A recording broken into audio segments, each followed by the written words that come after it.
I guess now I got to put. Okay, so now we're back. And so we're back on the dissolution, page 10. So let me see, where was I? Hmm. So I was saying that let me get that picture up again because that was helping me. See if that's still there.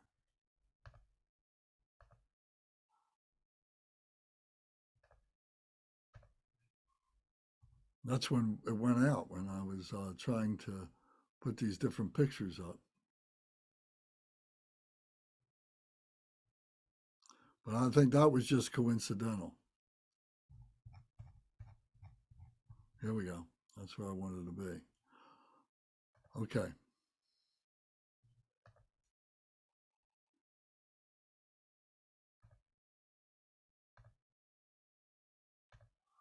Okay, so here is here are the seven sugatas that are dissolving into medicine Buddha. So that's the mandala. So this is representative of the mandala. So then glorious renown of excellent signs melts into king of melodious sound. King of melodious sound melts into um, stainless excellent gold. Stainless excellent gold into supreme glory free from sorrow. Supreme glory free from sorrow into melodious ocean of Dharma proclaimed, and then the king of clear knowing. So I usually do the mudras, and the reason I do that is because it helps me to remain stable in the moment. In the visualization. If I let myself drift out too much, my mind might start wandering and so on. There may be times when I don't need to do the mudras because I am so already in the moment. And there's no need for me to have to do it. I don't even think about doing it because I'm already in that samadhi. I'm already in that meditation mind. So, but it's good to do these things to help us. So then we come down to the second to the last stanza on this page of 10, where it says, from the three special places of the medicine Buddha, the three special places of the medicine Buddha is the crown, the throat, and the heart center. Those are the three special places we do Om Ah Hum. So from his three special places, white, red, and blue transcendent awareness light radiates. So white light from the Om at the crown, then red light from the throat, and then blue light from the heart center radiates transcendent awareness light, radiates and dissolves into my three special places, purifying the three obscurations. So we're visualizing this light. So this light is coming from medicine Buddha into our body, speech, and mind. So purifying the three obscurations. So what are the three obscurations? The three obscurations are the three blockages that are causing us to be in samsara. If we can remove those obscurations, then we have our heart is just purely open, and this true nature is just shining forth with no blockages, no obstacles, no confusion at all. So these three obscurations, the first is the afflictive emotions. The afflictive emotions. And if you remember, we talked about this a number of times, and we say that there are 84,000 emotions, all these combinations of things that create the emotions that are blocking us up.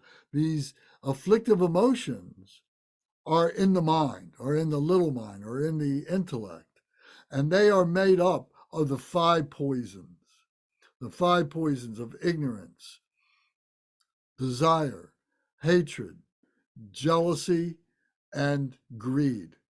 So all the different combinations of those five poisons make up these 84,000 emotions that are blocking up the heart. So our big job is to recognize the poisons, recognize the causes of the poisons, then to apply the antidotes, and then to become the embodiment of the wisdom of having done that process, of being able to overcome all those emotions, to cut through those emotions, to literally cut them off at the root, to cut them off. So that's the first of the three obscurations. The second are the mental misconceptions. We talk about is the awareness of false mental cognizance, the mental awareness. What are we aware of? What is our mind thinking of? What is our mind looking at? What is our mind thinking about? What concepts is our mind absorbed with, rather than our mind being completely clear with no thoughts. Thoughts may be coming through our brain, but the mind is not paying any attention to them. It's just these thoughts coming through. It's just part of being a human being.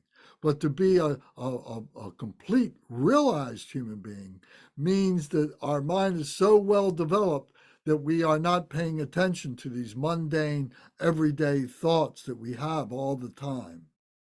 So, and these wisdom thoughts, because what our mind is thinking about is, how great am I?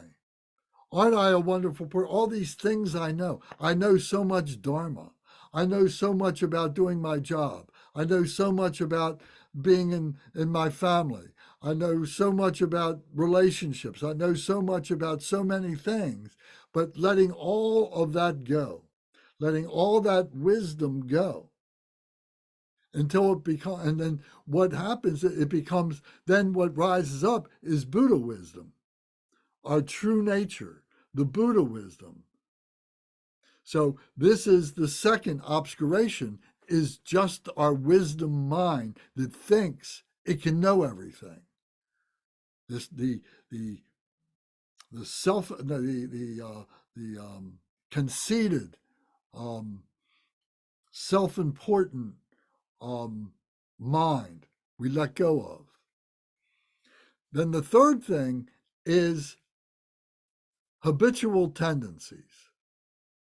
Habitual tendencies. Habitual tendencies are the things that we do, like automatically, that we don't think about. And we need to listen to ourselves, even if we become a very good practitioner. As we become a practitioner and we're doing all these things and we're making some good progress, we're virtuous, we're wholesome, we're helping other beings, we're doing as much as we can for other beings and so on. And we can see some real progress within ourselves. But then habitual tendency happens. We're in our car, we're driving, and somebody cuts us off. And we yell out the window, "Oh, you dumb son of a gun." You know, we get angry at somebody like that. We say mean things. Maybe we've been watching something, following something on the news, and there's particular people that we don't like. And when they do something really dumb, we say, "Oh, they really deserve to go to jail," or something like that. It's a habitual tendency that we have to do those things. You know, we've grown up in a culture where these things are there, and it's part of who we are. We could say it's like part of our DNA of being a human being. But we have to purify ourselves from those things. And it really takes time. It takes a great deal of effort to do that. But when those habitual tendencies rise up, we have to forgive ourselves. We have to be compassionate. We have to confess that, oh, I'm still saying those things. I still have work to do. As much as I would like to be a bodhisattva, as much as I would like to be a Buddha, those habitual tendencies will reveal that I'm still an ordinary human being sometimes. So we have to understand that we take that with grace. We take that with understanding. We use that as power to do more work on the path of enlightenment. So we're purifying those three obscurations: the obscuration of the afflictive emotions, the obscuration of mental misconceptions, and the obscuration of habitual tendencies. So we say that the emotions are purified in the heart center. The mental misconceptions are purified in the brain. And the throat is purifying the habitual tendencies. So you'll see, you do this, you practice this, you think about this, you contemplate about this, and you begin to make the linkages. You begin to see how these things come together, why it is in the heart, why it is in the crown, why it is in the throat. You begin to see this because you experience it. And that's the best teacher, when you experience things for yourself, not just to hear somebody say it or to read it in a book. You experience it yourself. So that's why we have to develop a practice. We have to see that we are spiritual beings. And just like we condition our bodies to be healthy, just like we condition our brains to become intelligent and smart, we also have to condition our heart center to be pure, to be virtuous, to always be doing good deeds and so on. So we have to work on that. So then the next stanza on page 10, the last one, it says, "The medicine Buddha melts into light and dissolves into me through the crown of my head. I become inseparable from the great embodiment of all the victorious wisdom and compassion." So here the medicine Buddha dissolves into lapis lazuli blue light. He's sitting on my head. All the other Sagatas have already dissolved into medicine Buddha. Now medicine Buddha dissolves into the lapis lazuli light and comes down into our to our crown, through our crown, at the center of our crown. It's called the aperture of Brahma. The aperture of Brahma. And this is the top of the center channel. The center channel that goes through our body from 4 inches below our navel, parallel to our spine, all the way up through the top of our head. And when we are exchanging energy, we are exchanging energy through that center channel. And the chakras go around that center channel. So the center channel, the energy is going up and down, and then it exchanges energy through the chakras. When we pass away, when our body dies, our physical body dies, our brain dies along with it. But our spirituality, that energy of our spirituality, our spiritual body, has to be ejected from the body.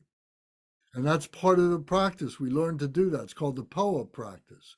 And we have to visualize that energy. We have to practice that energy being ejected through the center channel, through the aperture of Brahma, through the crown of the head. So this is a very important practice that we learn and develop and include into our rotation of practices that we do. So the medicine Buddha is coming in through that. And light dissolves into me through the crown of my head, down into my heart center. I become inseparable from the great embodiment of all the victorious wisdom and compassion. So all that bodhicitta, that wisdom and compassion that the medicine Buddha represents now, is all into me, is all into you. That's what we're visualizing here. Any questions or comment?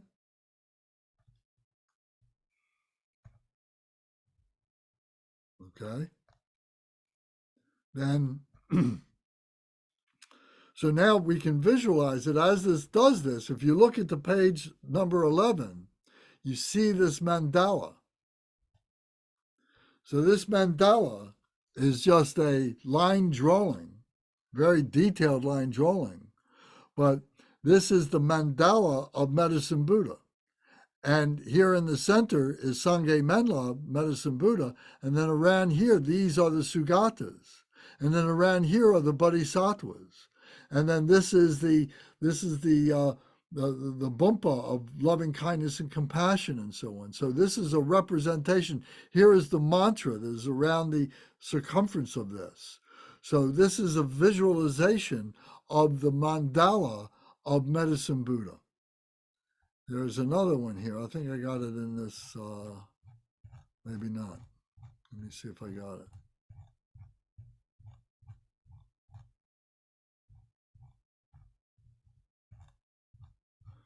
No, it's not in this slideshow, sorry.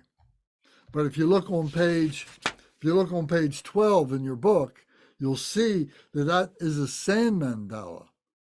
That sand mandala was constructed by the Sarah May monks at Dharma Surya in in Fairfax. And so this was done during the Medicine Buddha retreat in 2019. So it's very beautiful, it's very vibrant. It takes about 4 days to make this sand mandala. And at the conclusion of the retreat, the sand mandala is destroyed to demonstrate impermanence. And then the sand is all gathered together and it is distributed to the people who have come to the retreat. And what's left over is taken to a body of water, a running body of water, and deposited in the water so that the continuum of life, so to speak, is being passed along into the water, and then that moves along, and then somewhere else, the sand becomes part of something else that is used for something else to be used on this planet, and so on. So this is a sand mandala. So this one is a color more elaborate one than the first one I showed you. Okay, so back to page 11.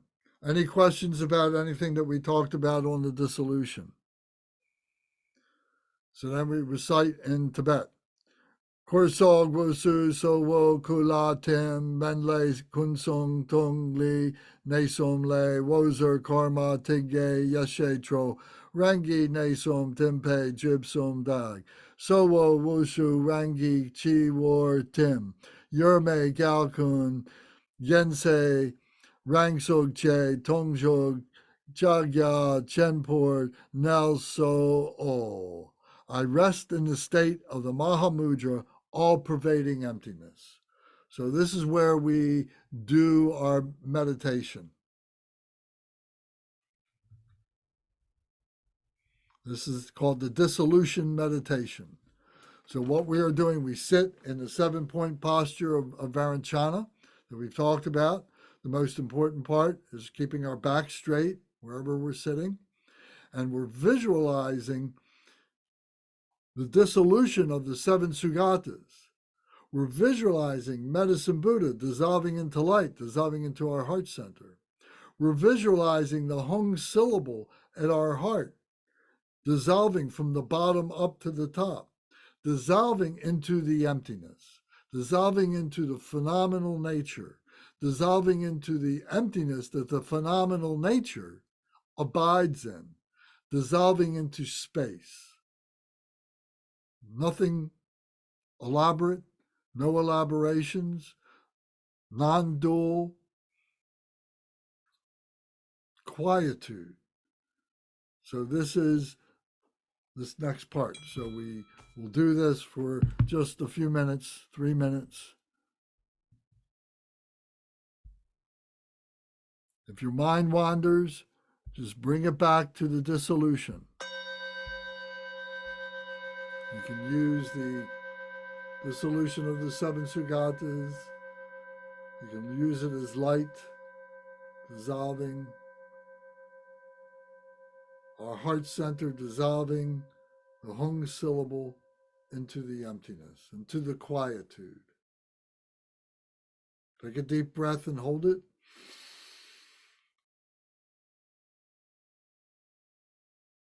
Exhale and hold it.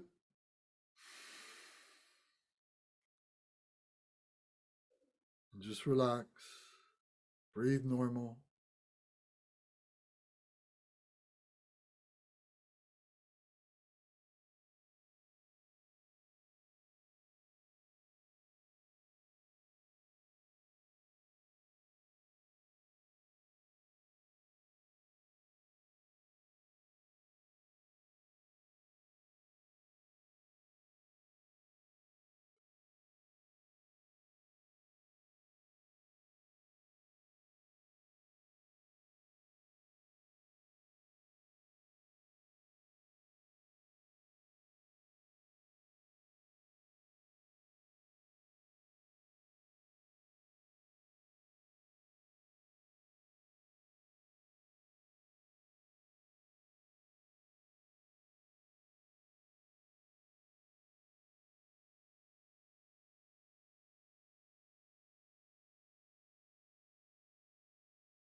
Take a deep breath through both nostrils and hold it.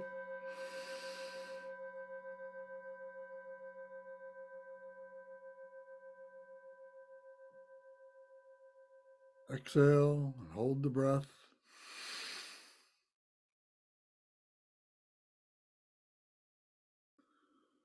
Open your eyes, breathe normal. Now we go to page 12, the dedication. It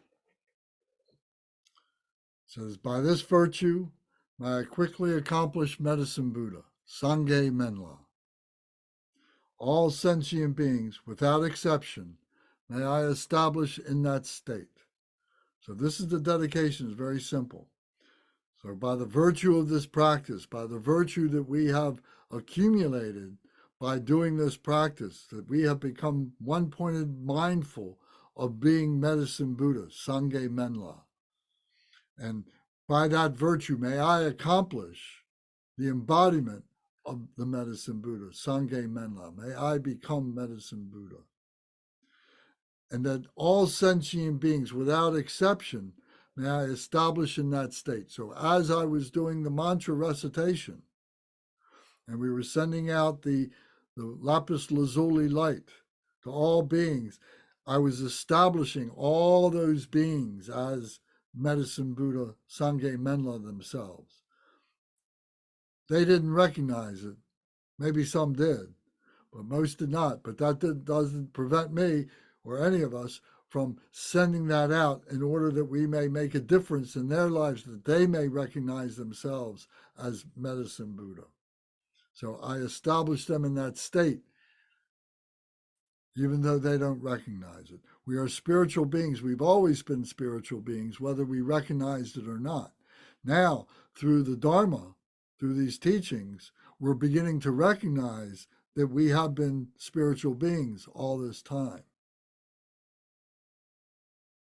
So then we recite in the in the Tibetan on page 13 the first 4 lines of that Tibetan transliteration. So it says, Gewa di nor du dag Sangye man la jub gurne Jowa chikyang malupa Di salago pasho.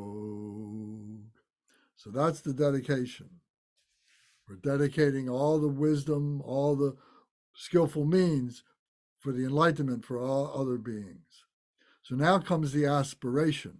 So this is the next 3 stanzas on the page 12. So it says, by the merit of performing all the offerings, praise, recitation, and meditation, may I and all sentient beings have very long, happy lives, free from illness. At the time of death, may we see the faces of the Buddhas of the Veladora realm or other pure Buddha fields.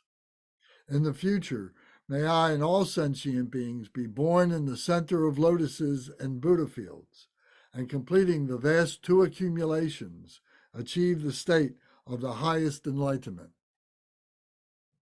So, excuse me.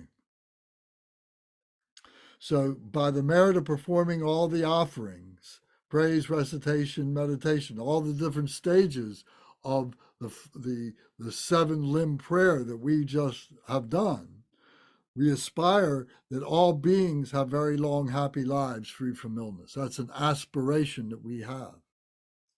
At the time of death, when we see the faces of the Buddhas, when we recognize the Buddhas, maybe not literally their faces, but the wisdom, by recognizing the wisdom, the face of the wisdom, the faces of the wisdom of the Veladora realm. The Veladora is the Sanskrit for the lapis lazuli, the lapis lazuli realm, the Veladora, which is the Buddha field of medicine Buddha, or other Buddha fields. It wouldn't have to necessarily be medicine Buddha. It could be any of the Buddhas. They're all the same.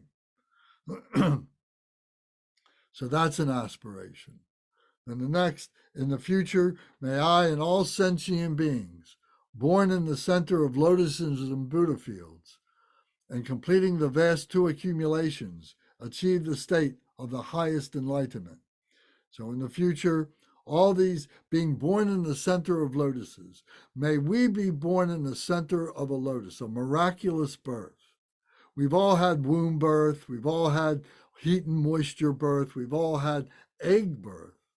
But the miraculous birth is the birth that we experience, that we cultivate, that when we go through a transformation, I've said many times that when we sit down to do a practice or a meditation, that we enter into that as a person, but then we go through a change during that time. That person dies, and then a new person is reborn miraculously, like on a lotus. All the deities are standing or sitting on a lotus pedestal. They're born in a lotus. May we be born on that lotus. So, be born in the center of lotuses and Buddha fields, and all these different Buddha fields, among many other Buddhas, many other enlightened ones, and completing the vast two accumulations, the accumulation of loving kindness and compassion, or wisdom and merit. They mean the same thing, or they represent the same thing, maybe at different levels, different ways of explaining it. But the two accumulations, we are accumulating loving kindness and compassion. We are accumulating wisdom and merit, skillful means, in order to be able to help other beings and achieve the state of the highest enlightenment. So there's many levels of enlightenment, and we have glimpses of enlightenment over and over again. And what we're trying to do is to make those glimpses be wider, last longer, and deeper, more profound, recognize more aspects of them. Because in the beginning, those glimpses of enlightenment just come and go very, very quickly. But the more that we practice, the more that we're able to sustain those enlightenments, those period of enlightenments. And then we keep them and we take them when we get off the cushion and we're able to use them in our everyday life. We transform ourselves into becoming an enlightened being, living an enlightened life. So it is a process in order to do that.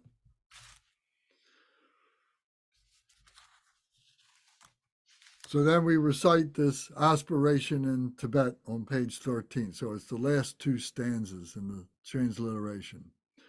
Choto de gom gi pe ge wadi, se dur se ring ne me de ki den. Chi se bedo ya nang shin la so, nam dag shin du sange sha tong so. Chongyur ma wong da sok jo wa nam, sangye shindu pe me ning po le. Chong te ya chen sok ni rab zog ne, la me cheng chu go pang tob gyur chi. And then on the very last page is Shanti Deva's 4-line prayer for healing. So Garchen Rinpoche has requested that we all recite this out loud 3 times. So we recite this very short 4-line prayer. May every being ailing from disease be freed at once from every malady. May all the sickness that afflicts the living be instantly and permanently healed. May every being ailing from disease be freed at once from every malady. May all the sickness that afflicts the living be instantly and permanently healed. May every being ailing from disease be freed at once from every malady. May all the sickness that afflicts the living be instantly and permanently healed. Okay? So tonight there's not enough time to do the 12 aspiration vows of Medicine Buddha, but next week we'll make time and we can have a little bit of a talk about those 12 vows. So this completes the sadhana. And does anybody have any questions or comments more about the Medicine Buddha practice?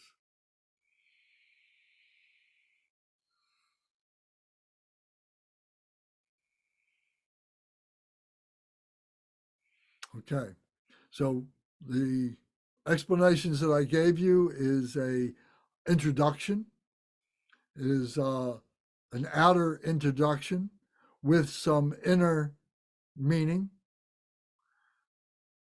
You should take the empowerment whenever it's offered to you. The empowerment is much deeper than this. You have the blessings of the Lama together with the blessings of the Buddhas, etc. And they go into the much more deeper into the inner meanings of everything.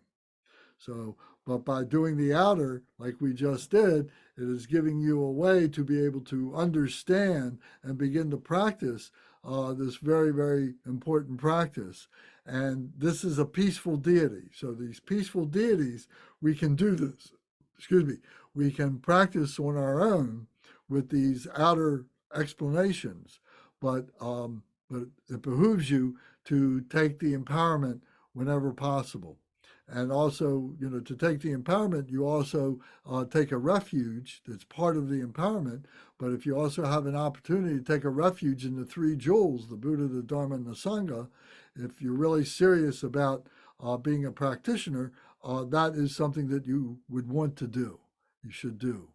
So, and plus, if you're interested in increasing your understanding of all this Buddhism 101 stuff that we're talking about, the book, The Transformation of Suffering, is an excellent guide to be able to do that.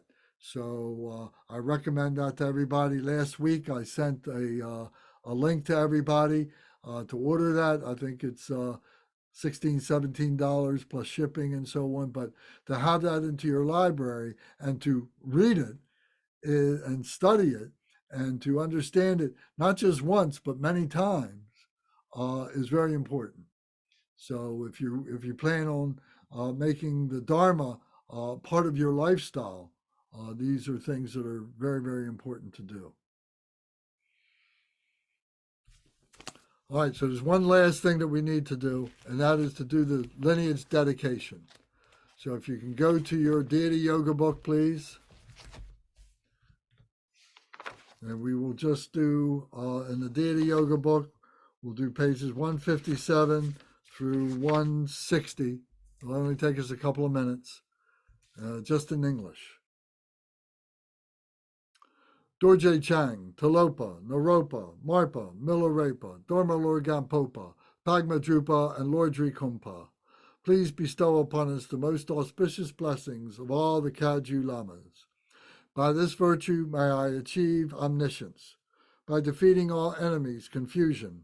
May all who travel on the waves of birth, old age, sickness, and death cross the ocean of samsara. Bodhicitta, the excellent and precious mind. Where it is unborn, may it arise. Where it is born, may it not decline, but ever increase higher and higher. I pray that the Lama may have good health. I pray that the Lama may have long life. I pray that your Dharma activities spread far and wide. I pray that I may not be separated from you. As Manjushri, the warrior, realized the ultimate state, and as did Samantabhadra, I will follow in their path and fully dedicate all merit for all sentient beings. By the blessing of the Buddha who attained the three kayas, by the blessing of the truth of the unchanging Dharma as such, by the blessing of the indivisible Sangha order, may the merit I share bear fruit. By the virtues collected in the three times, by myself and all beings in samsara and nirvana, and by the innate root of virtue, may I and all sentient beings quickly attain unsurpassed, perfect, complete, precious enlightenment. May the teachings of the great Trikampa Ratna Shri, who is omniscient, Lord of the Dharma, master of interdependence, continue and increase through study, practice, contemplation, and meditation until the end of samsara. Om, Ah, Om, Om, Ah, Hum. Om. Ah. Hum. May my body, speech, and mind become inseparable with the body, speech, and mind of all the enlightened ones for the benefit of all sentient beings. Thank you all very, very much.